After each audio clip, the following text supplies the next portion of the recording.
Hi everyone, it's me, Mrs. Salazar, and I want to talk to you about lesson 10.2.4, how many solutions. We're going to do 1060, the problems I circled, B, C, D, and F. Let's start with B. Now, we have to undo this second power here, so we have 7x minus 5 in parentheses to the second power equals -2.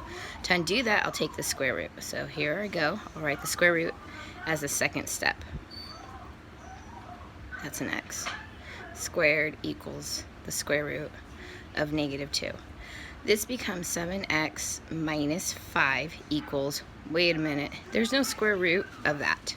We write no solution. You cannot take the square root of a negative number in Algebra 1.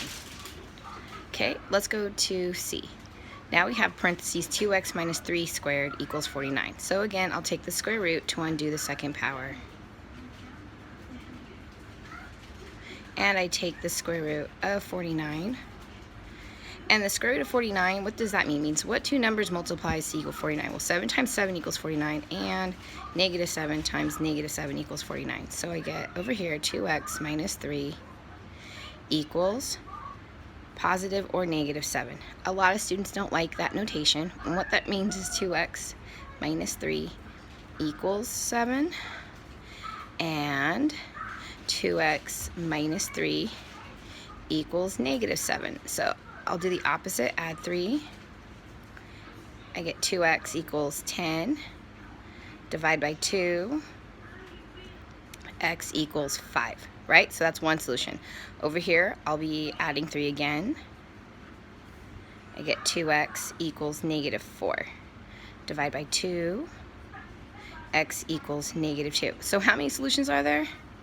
There's two solutions. And that's going to be the case all the time. If you have a parentheses, binomial squared equal to a positive whole number that has a perfect square, or even if it doesn't have a perfect square, you'll get two solutions. And if it's equal to a negative number, you'll get no solution. All right, let's go on to the next problem, D. I'm going to do the next step. 5 minus 10x, parentheses squared, equals 0. So I'll take the square root of both sides.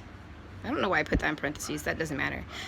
We'll get 5 minus 10x equals 0. There's no such thing as a -0. So we're only doing one step here, minus 5. And we have -10x equals -5. Divide by -10. X equals 1/2. How did I get that? You can divide both top and bottom by 5, and then you get -1, and over here you get -2. So your answer, negative divided by negative is always positive, right? So it's positive 1/2. And how many answers is that? That is one answer. That's one solution, and that will always be the case. Let's make that one look like a 1. One solution when you have a 0. Alrighty, and over here, this looks a little funny, so we need to get that 5 over here first before we could do anything. So I'll do the opposite, -5, -5. Now I have x plus 11 squared equals 0, and that looks just like this problem up here. So I'll take the square root, and if you wanted to, you could write the square root up there as a step, which is totally fine, but I just notice as a teacher, students get confused when I do that. So we have x plus 11 equals 0, subtract 11, x equals -11. Sorry. And again, one solution.